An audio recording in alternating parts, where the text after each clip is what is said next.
Bismillahirrahmanirrahim. Innal hamdalillah nahmaduhu wa nasta'inuhu wa nastaghfiruh wa na'udzu billahi min shururi anfusina wa sayyiati a'malina. May yahdihillahu fala mudilla lahu wa may yudlil fala hadiya lahu. Asyhadu an la ilaha illallah wa asyhadu anna Muhammadar Rasulullah. Allahumma shalli ala Muhammad wa ala ali Muhammad, amma ba'du. Bab wujub amri ahlihi wa auladihil mumayyizin wa sa'iri man fi ra'iyatihi bi ta'atillahi ta'ala wa nahyihim 'anil mukhalafati wa ta'dibihim wa man'ihim min irtikabi manhi anhu. Bab tentang wajibnya seorang pemimpin keluarga memerintahkan istrinya, anak-anaknya yang sudah mumayyiz dan semua orang-orang yang berada di dalam daerah kekuasaannya, seperti seorang pemimpin terhadap rakyatnya, seorang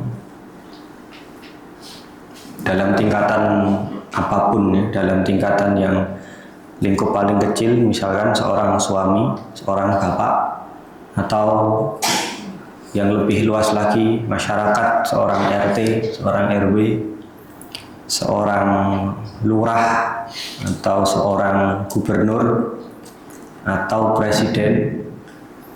Orang-orang yang diangkat menjadi pemimpin dan dia memiliki rakyat yang ada di bawahnya, maka dia wajib untuk memerintahkan rakyatnya, istri, anak-anak, dan rakyat-rakyatnya itu untuk taat kepada Allah Ta'ala dan melarang mereka dari menyelisih Allah dan mendidik mereka dan mencegah mereka jangan sampai mereka melanggar perintah-perintah Allah, melanggar larangan-larangan Allah.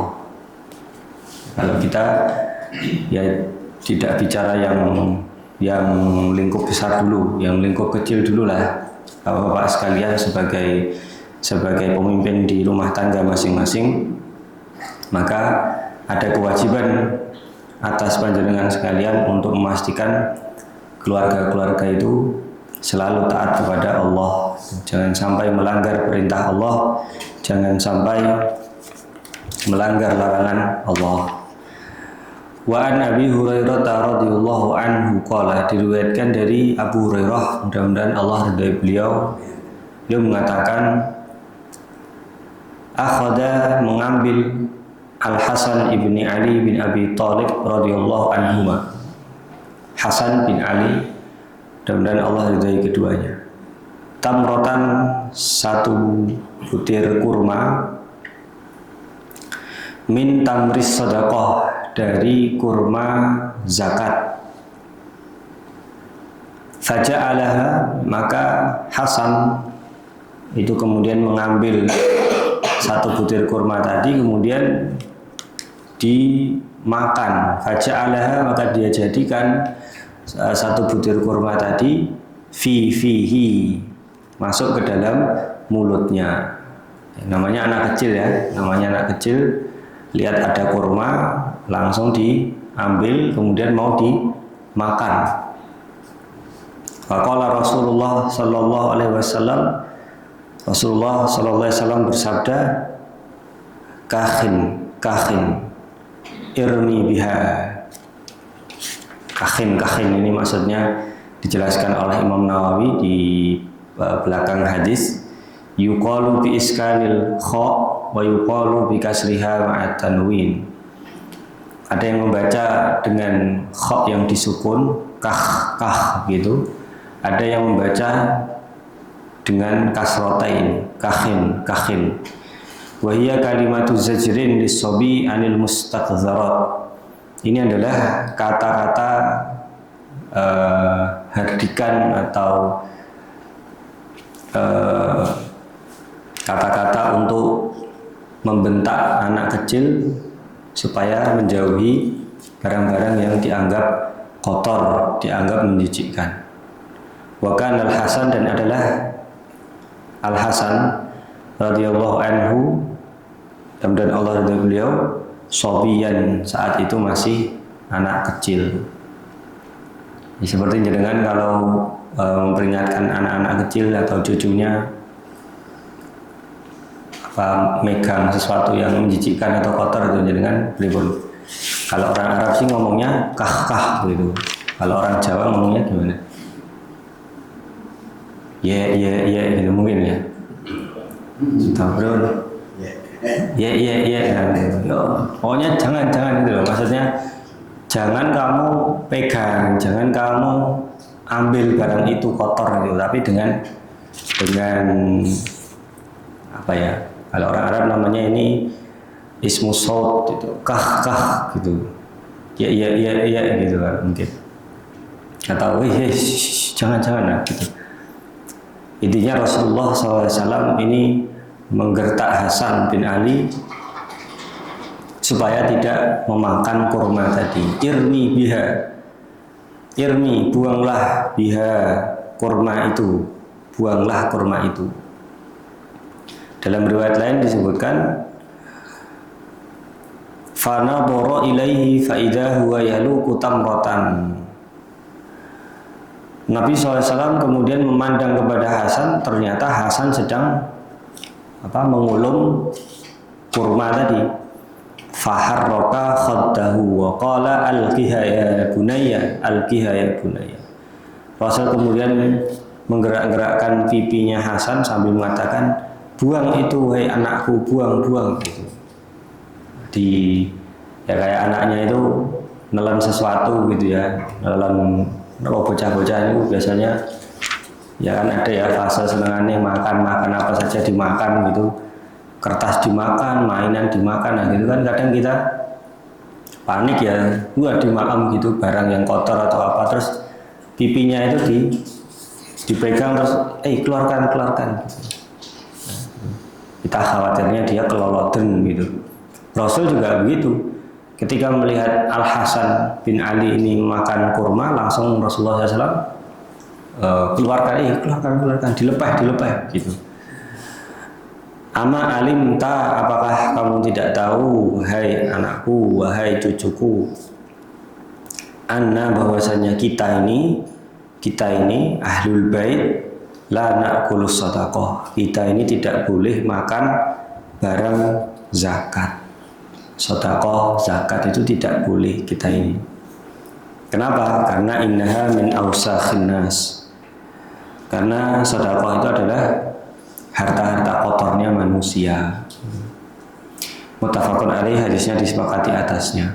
Wa fi riwayatin, pada riwayat yang lain, inna la tahillu lana sedekah. Kita ini keluarga Nabi ini tidak halal bagi kita ini barang sedekah, barang zakat. Jadi Bapak Ibu sekalian mati Allah,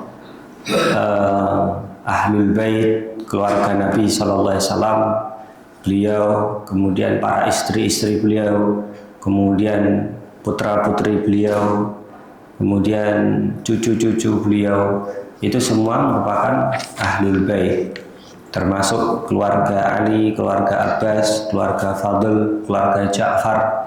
Itu adalah ahlul bait, keluarga Nabi yang disucikan oleh Allah Subhanahu wa taala. Di antara ketentuannya adalah mereka ahlul bait itu tidak boleh memakan barang zakat atau sedekah, tidak boleh. Mengikuti hukum Nabi SAW, Nabi itu tidak boleh makan zakat, sedekah tidak boleh. Hadiah boleh. Ada orang datang membawa hadiah, ya Rasulullah ini hadiah untukmu, boleh. Tapi kalau ya Rasulullah ini zakat ya Rasulullah, maka Rasul tidak akan memakannya. Beliau akan menyalurkannya kepada fakir miskin. Dan itulah yang dijadikan oleh Salman Al-Farisi ketika dia sampai ke Madinah, kemudian tahu ini Muhammad ini katanya Nabi. Dia menguji apakah betul Muhammad ini Nabi atau tidak. Dengan cara bagaimana? Dengan cara dia membawa satu wadah kurma, kemudian diberikan kepada Nabi, tapi mengatakan ini adalah sedekah saya, ini adalah zakat saya. Nah, dilihat kalau Nabi mau makan, berarti bukan Nabi. Ternyata Nabi ketika menerima kurma itu dari Salman, beliau tidak memakannya dan malah diserahkan kepada sahabat yang lainnya, yang makan silakan. Dan Nabi tidak menyentuhnya sama sekali. Wah, itulah saat itu Salman Al-Farisi kemudian mengatakan hadhihi wahidah, ini tanda satu nih. Tanda pertama, tidak mau makan zakat. Besoknya, minggu depannya, beberapa waktu setelahnya, Salman datang lagi membawa kurma. Kemudian diganti, ya Rasulullah, ini hadiah untukmu. Diterima oleh Rasulullah dan Rasul memakannya bersama para sahabat. Salman tambah yakin, hadhihi saniyah. Oh, ini tanda yang kedua. Beliau kalau dikasih hadiah mau. Gitu. Nah, hukum itu juga berlaku bagi keluarga beliau. Ahlul Bait, kepada itrah beliau juga berlaku, pada anak-anak cucu-cucu beliau termasuk Al Hasan bin Ali juga sama. Ketika ada kurma sedekah, kurma zakat, itu tidak boleh dimakan oleh keluarga Nabi. Ya, pada prinsipnya yang termasuk keluarga Nabi SAW adalah para istri beliau, Bani Hashim dan Bani Muttalib. Bani Muttalib juga dikiaskan kepada Bani Hashim. Tidak boleh menerima sedekah. Maka Bapak-bapak, Ibu-ibu sekalian, kalau kita ini memberi zakat kepada para habaib, nggak bakal dimakan, gitu ya. Kita kasih hadiah kepada para habib yang ada ini, dikasih nggak akan dimakan. Tapi kalau kita kasih hadiah, mau dimakan. Tapi kalau zakat, tidak akan mereka makan, tidak akan disentuh. Ya diterima, tapi akan disalurkan kepada orang lain. Nah, ini adalah hukum yang Rasulullah SAW tegakkan dalam keluarga beliau. Dalam hal ini cucu beliau. Ketika cucunya ini melakukan sesuatu yang melanggar perintah Allah, melanggar aturan Allah, langsung ditegur oleh Rasulullah SAW. Oh, cucu Nabi tidak boleh makan zakat. Nah, kalau ini makan zakat, langsung ditegur, kahin irmi biha, ama alim ta'anna la na'kul sedekah. Buang gitu. Kita ini tidak boleh makan barang sedekah gitu. Jadi Rasulullah SAW selaku kakeknya dan saat itu bersama dengan Hasan itu selalu menjaga supaya keluarga beliau senantiasa berada dalam ketaatan kepada Allah gitu. Tidak dumeh gitu ya, dumeh keluarga Nabi terus dapat fasilitas khusus gitu, boleh melanggar perintah Allah, ya tidak. Putune Nabi terus sakarepe dhewe gitu. Ini putu Nabi ya, apalagi cuma putu kiai, cucunya ustadz, atau tidak ada keistimewaan, tidak ada kekhususan hukum. Semuanya mesti tunduk kepada aturan Allah Subhanahu wa taala. Demikian juga Bapak-bapak sekalian yang dirahmati Allah, mari kita berusaha sekuat tenaga menegakkan aturan-aturan Allah dalam lingkup yang paling kecil dulu, yang paling mungkin kita kerjakan, yaitu dalam lingkungan keluarga masing-masing. Bapak-bapak sekalian, panjenengan adalah imam, panjenengan adalah pemimpin yang akan dimintai pertanggungjawaban oleh Allah Ta'ala nanti. Bagaimana istrinya, bagaimana anaknya. Jangan sampai dibiarkan saja ketika ada kemungkaran yang mereka kerjakan atau kewajiban yang mereka lalaikan. Paling gampang sholat gitu ya, bab sholat, anaknya sholat atau tidak, nah diingatkan. Karena ar-rajulu ra'in wa huwa mas'ul an ra'iyatihi. Maka laki-laki itu adalah pemimpin dan dia nanti akan ditanya oleh Allah tentang orang-orang yang dia pimpin. ra'iyahnya. Siapa ra'iyahnya? Istrinya, anak-anaknya, dan siapapun yang ada dalam rumahnya gitu. Pada dasarnya semua kita adalah pemimpin ya. Para istri juga memimpin anaknya, nah, dan seterusnya gitu. Demikian Bapak Ibu sekalian, mudah-mudahan bermanfaat. Allahumma taqabbal minna innaka antas samiul alim wa tub alaina innaka antat tawwabur rahim. Alhamdulillahi rabbil alamin. Bismillahirrahmanirrahim. Innal hamdalillah nahmaduhu wa nasta'inuhu wa nastaghfiruh wa na'udzu billahi min shururi anfusina wa min sayyiati a'malina. Man yahdihillahu fala mudilla lahu wa man yudlil fala hadiya lahu.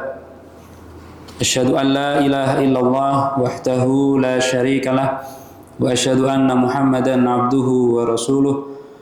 Allahumma shalli ala Muhammad wa ala ali Muhammad, amma ba'du. Subhanaka la ilma lana illa ma 'allamtana fa'alimna ma yanfa'una wa zidna ilma. Walhamdulillahi ala kulli hal wa na'udzu billahi min syarri ahwali ahlin nar. Ya ibadallah, usikum wa ya nafsi bi taqwallah faqad fazal muttaqun. Alhamdulillah, Bapak, Ibu-ibu, hadirin rahimakumullah ya. Pada kesempatan di pagi hari ini kita melanjutkan kajian tafsir surat Toha ayat 17 ya. Ayat ya.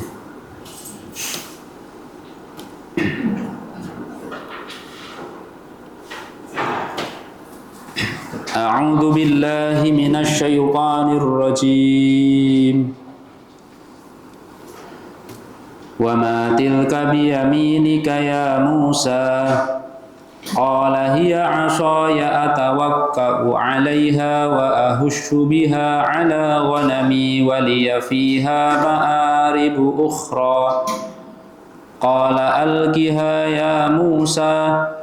فألقاها فإذا هي حية تسعى قال خذها ولا تخف سنعيدها سيرتها الأولى.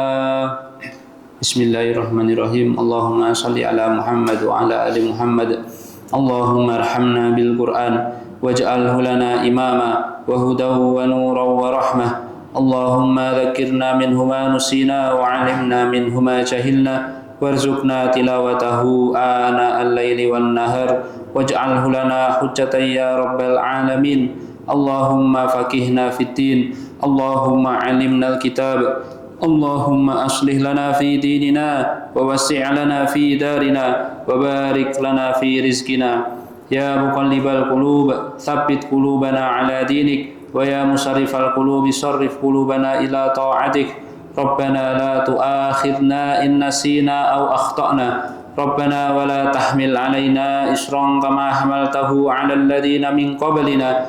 Rabbana wa la tuhammilna ma la taqata lana bih wa'fu 'anna waghfir lana warhamna anta maulana fansurna 'alal qaumil kafirin.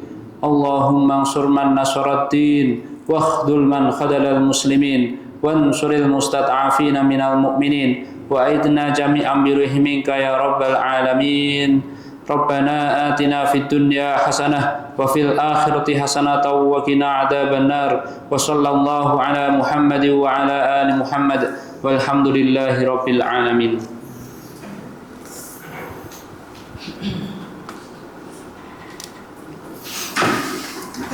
Wa ma tilka, dan apa yang tilka itu, biyaminika di tangan kananmu, ya Musa wahai Musa.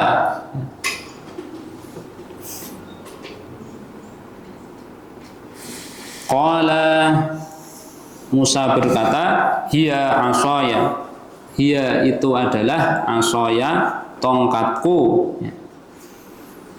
yang atawakka'u, aku itu jadi bertelekan. Telekan itu bersandar ya, bersandar, jadi tangannya itu memegang tongkat ya. Ya biasanya orang yang sudah sepuh nih ya, itu kan bawa tongkat ya, tongkatnya itu dipakai untuk nambahi keseimbangan orang gitu ya.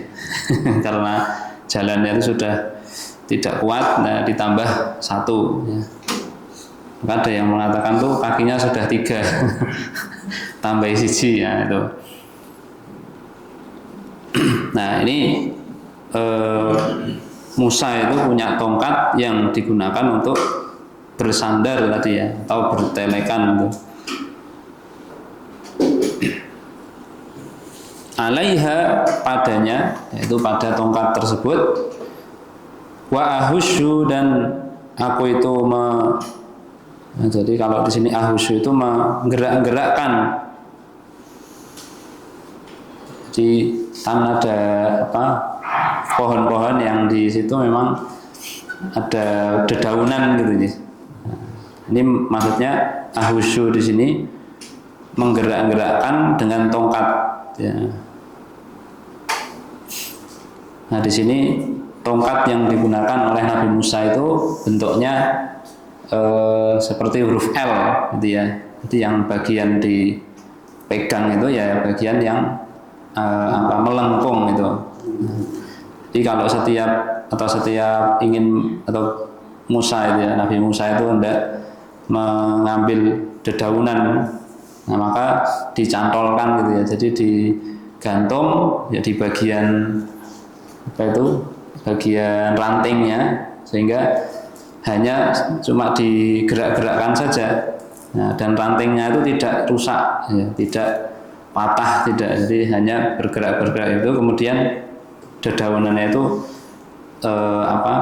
keluar semua ya, atau turun semua. Nah, itu digunakan untuk ini ala ghanami ya, ala ghanami yaitu untuk kambingku ya. Jadi beliau itu adalah seorang pengembala ya. Jadi Nabi Musa alaihissalam ya, itu pengembala kambing ya. Walia ya, dan bagiku, jadi aku itu memiliki gitu ya. Fiha padanya, pada tongkat itu ya. Ya maksudnya selain digunakan untuk merontokkan tadi dedaunan ya, untuk makan kambing-kambingnya itu fiha padanya itu ada ma'aribu ukhra. Ma'arib itu keperluan ukhra yang lain ya. Jadi ada kebutuhan ya, fungsinya itu tidak hanya untuk merontokkan ngedeli godhong, tidak hanya untuk itu ya, tapi juga digunakan untuk yang lainnya gitu ya. Nah, ini Nabi Musa alaihissalam itu di sini kisahnya ya, kisah kalau di surat Toha ini kan sebelumnya itu menceritakan tentang permulaan Nabi Musa alaihissalam itu bertemu Allah Subhanahu wa taala. Jadi bertemu Allah di Bukit Tih gitu ya, atau disebutkan itu Tursina ya, Turisaina ya. Maka ketemu Allah Subhanahu wa taala ya, dan berbicara langsung dengan Allah Subhanahu wa taala. Nah, jadi kalau di ayat sebelumnya ya, di ayat sebelumnya disebutkan itu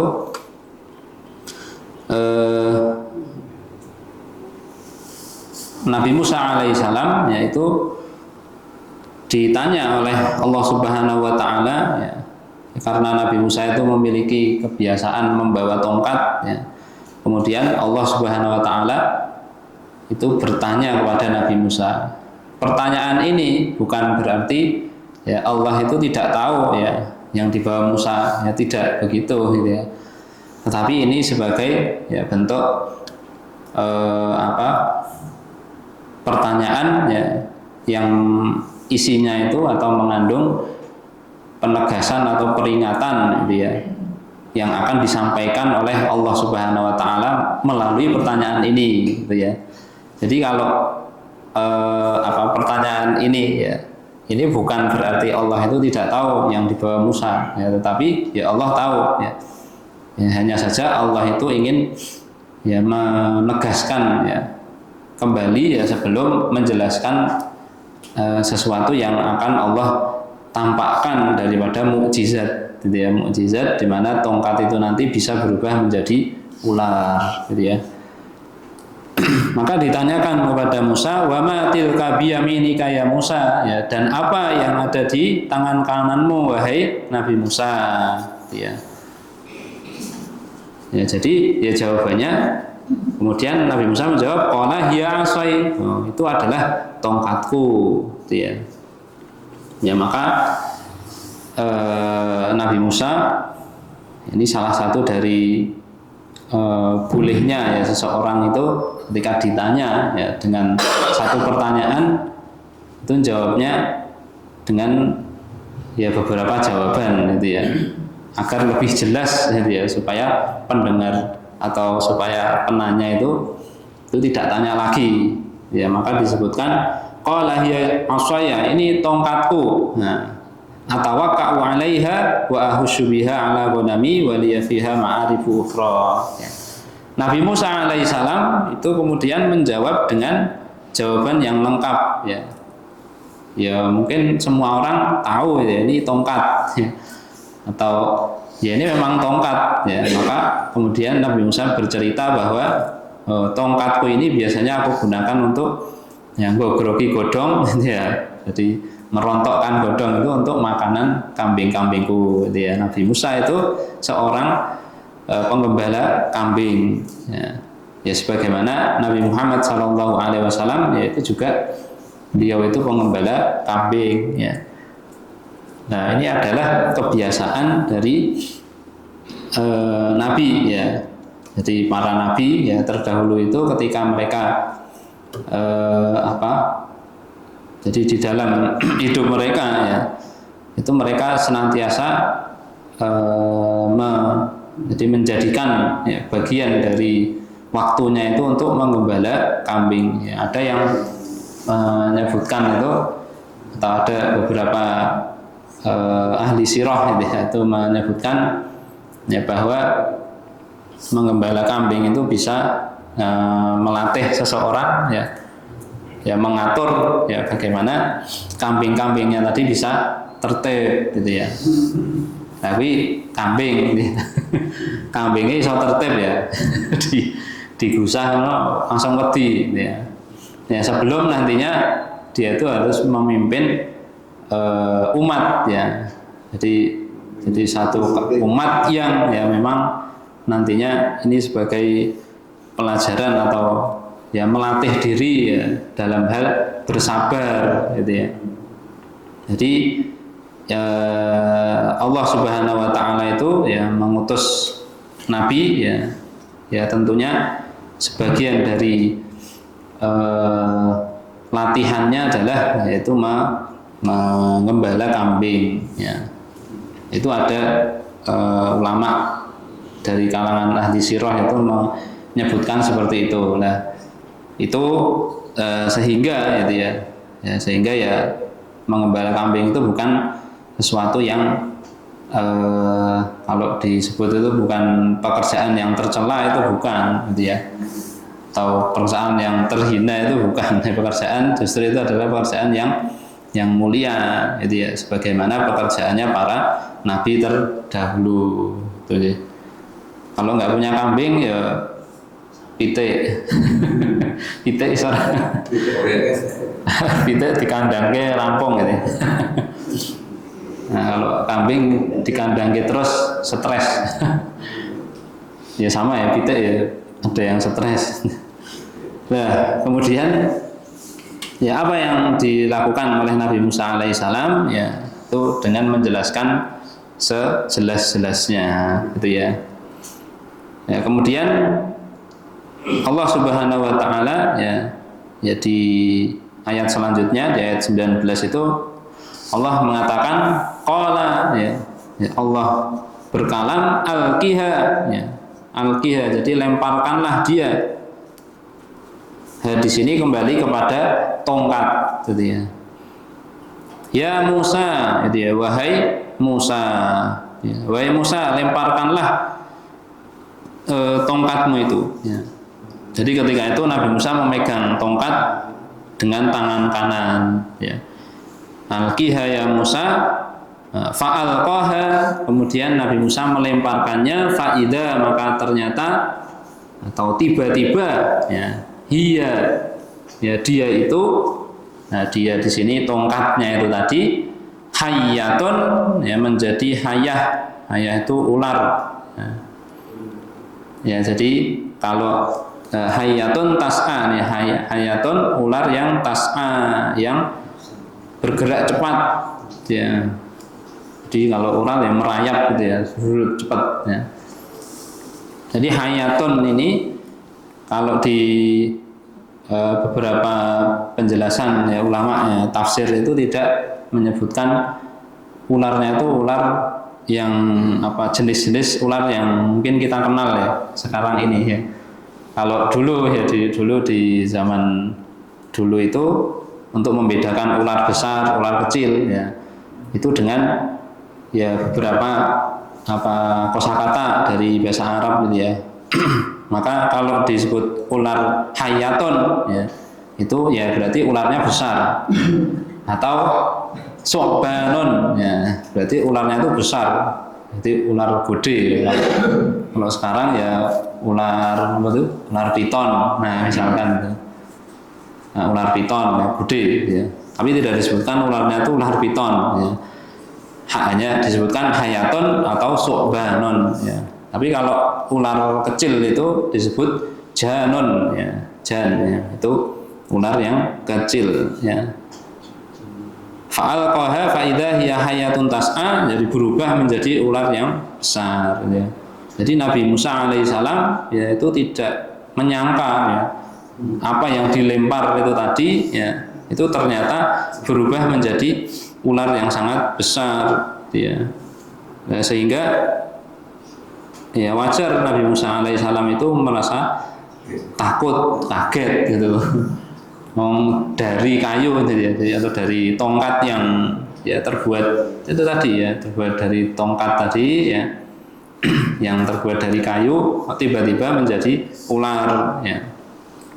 Nah, ini adalah mukjizat yang Allah tampakkan langsung ya di hadapan Nabi Musa alaihis salam ya. Qala ya, kemudian nah di sini disebutkan Allah berkalam khudha gitu ya. Khudha, ambillah dia ya, tongkat itu tadi ya. Ya, ada yang menyebutkan ambillah itu ularnya itu tadi ya. Nah, kalau kita ya mungkin kon jiko ulo ya dicekel gitu ya. Itu ya wedi gitu ya, takut. Nah, ulo akan nyekel gitu ya. Nah, ini menunjukkan bahwa Nabi Musa itu nabi ya, beliau seorang nabi ya, ketaatannya itu sangat-sangat luar biasa ya. Disuruh melempar taat ya, kemudian suruh ngambil itu juga taat gitu. Jadi tanpa berpikir resikonya gitu. Resikonya. Loh, yang pertama kan melempar tongkat ya, itu ya, ini termasuk ya sesuatu yang ya tentunya di luar akal manusia gitu ya. Ya, jadi kalau ini apa sih disuruh lempar tongkat ini apa? Ya, itu kan kalau manusia biasa itu dia ya akan berpikir secara logika gitu loh. Jadi untuk apa? Gunanya untuk apa? Tapi Nabi ya itu tidak demikian. Justru ya apa yang Allah perintahkan dijalankan, ya, apa yang Allah larang ya dia jauhi. Ya, itu sifat daripada al-anbiya ya, para nabi itu begitu ya. Apa yang Allah perintahkan ya dijalankan ya, dengan ya tentunya segala resiko itu ya. Jadi resiko yang besar ya, maupun sesuatu yang mungkin yaitu menjadikan atau memberikan kesenangan ya untuk dirinya yang menyenangkan. Jadi dalam keadaan senang atau dalam keadaan susah itu. Nah, khawatir dengan itu, wala khudha wala takhaf. Jadi Allah Subhanahu wa taala mengatakan ya ambil, jadi jangan kamu takut gitu. Jangan khawatir lah gitu ya. Kemudian sanu'iduha, ya sanu'iduha, maka aku akan mengembalikannya sirataha al-ula, ya sirataha ya pada keadaan sirah itu keadaannya al-ula yang semula ya. Jadi ambillah tongkat itu atau ambillah ular itu, ya, ular yang kamu lihat itu tadi, ya, kemudian Allah Subhanahu wa taala menjanjikan bahwa ini loh, ya, nantinya mukjizat ini akan aku tampakkan lagi, gitu ya. Jadi pada waktu yang lain, ya, keadaan yang semula, gitu ya. Ini atau ya di sini.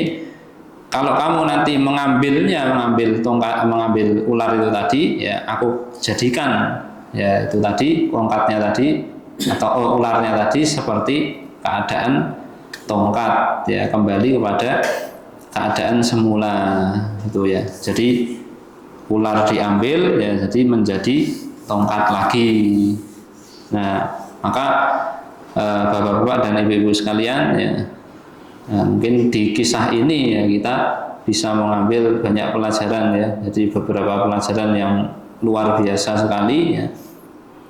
Ya, bahwa Nabi Musa alaihissalam itu ya salah satu nabi ya yang memiliki mukjizat. Jadi mukjizatnya apa ya?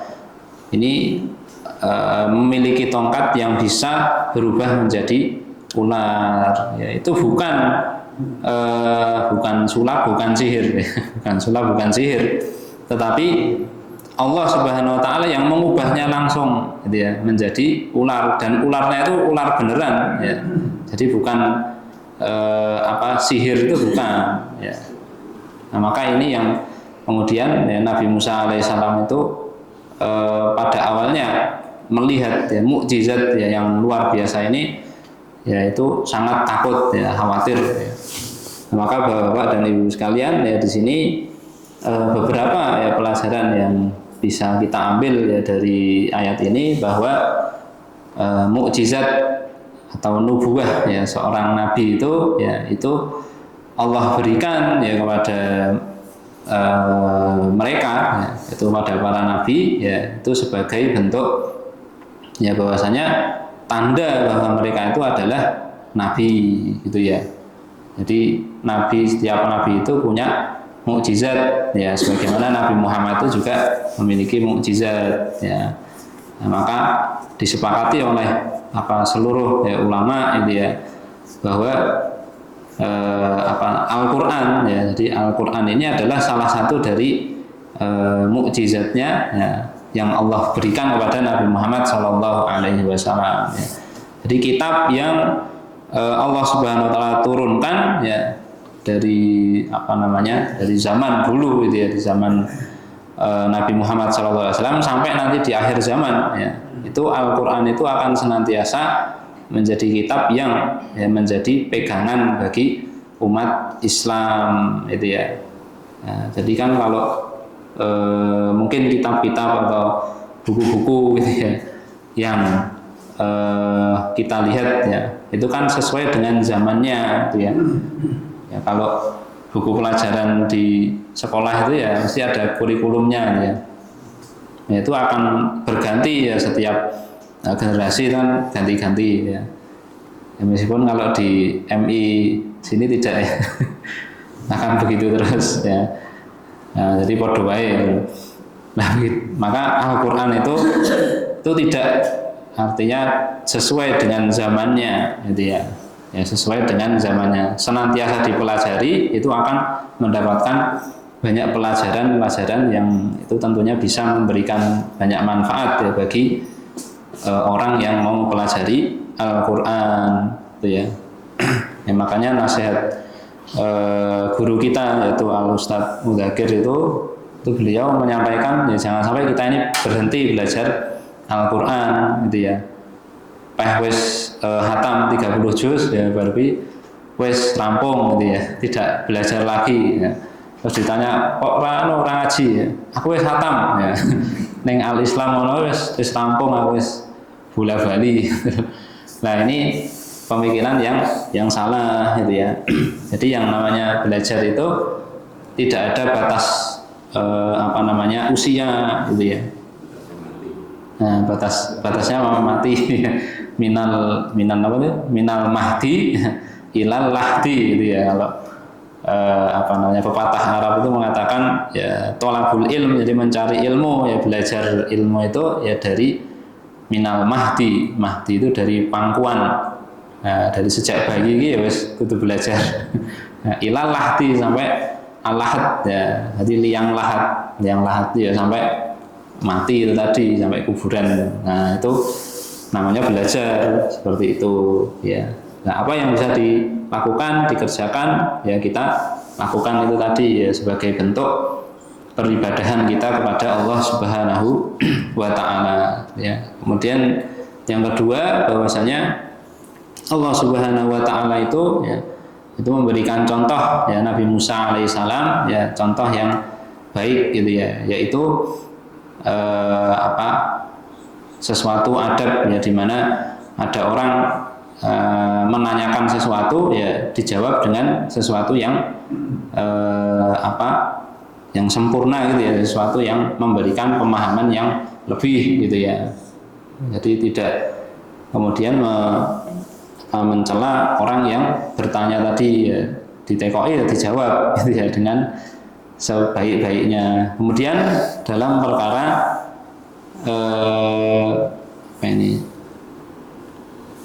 mana, jadi kalau di sini Nabi Musa alaihissalam itu kan bertemu dengan Allah Subhanahu wa Ta'ala ya, bahkan disebut dengan kalimullah ya. Jadi Nabi Musa itu disebut selain dengan namanya itu ya, disebut dengan kalimullah. Jadi manusia ya, atau nabi yang langsung berbicara langsung dengan Allah Subhanahu wa Ta'ala gitu ya. Nah kalau Nabi Muhammad apakah juga gitu ya, berbicara langsung? Iya gitu ya. Ketika malam Lailatul Mi'raj ya, ketika Nabi itu naik ke langit yang ketujuh, itu juga berbicara dengan Allah Subhanahu wa Ta'ala secara langsung gitu ya. Tapi bedanya adalah bahwasanya Nabi Musa itu berbicara dengan Allah itu sampaikan langsung kepada seluruh manusia ya, bahkan semua manusia itu tahu gitu ya, makhluknya itu semua tahu gitu ya, itu sampai seperti itu. Tapi kalau Nabi Muhammad SAW itu ya tidak ada yang mengetahuinya gitu ya. Yang mengetahui hanya Allah gitu ya. Itu bedanya di situ ya. Maka setiap nabi itu memiliki keutamaan ya, tilka faddalna ba'dahum ala ba'd gitu ya, minhum man kallamallah. Jadi nabi itu semuanya dilebihkan satu sama lain ya. Enggak ada apa istilahnya itu ini nabi yang paling baik gitu, yang paling ini, yang paling itu, tidak gitu ya. Tapi faddalna ba'dahum ala ba'd, punya keutamaan sendiri-sendiri ya. Minhum man kallamallah wa rafa'a ba'dahum darajat ya. Jadi semuanya itu diangkat derajatnya oleh Allah Subhanahu wa Ta'ala ya. Demikian Bapak dan Ibu-ibu sekalian, mudah-mudahan apa yang saya sampaikan ini bisa difaham ya, dan bermanfaat bagi kita semua ya, dan senantiasa mudah-mudahan Allah berikan keistiqomahan kepada kita semua di dalam menjalankan syariat Islam ini ya. Allahumma taqabbal minna innaka antas samiul alim wa tub alaina innaka antat tawwabur rahim walhamdulillahi rabbil alamin.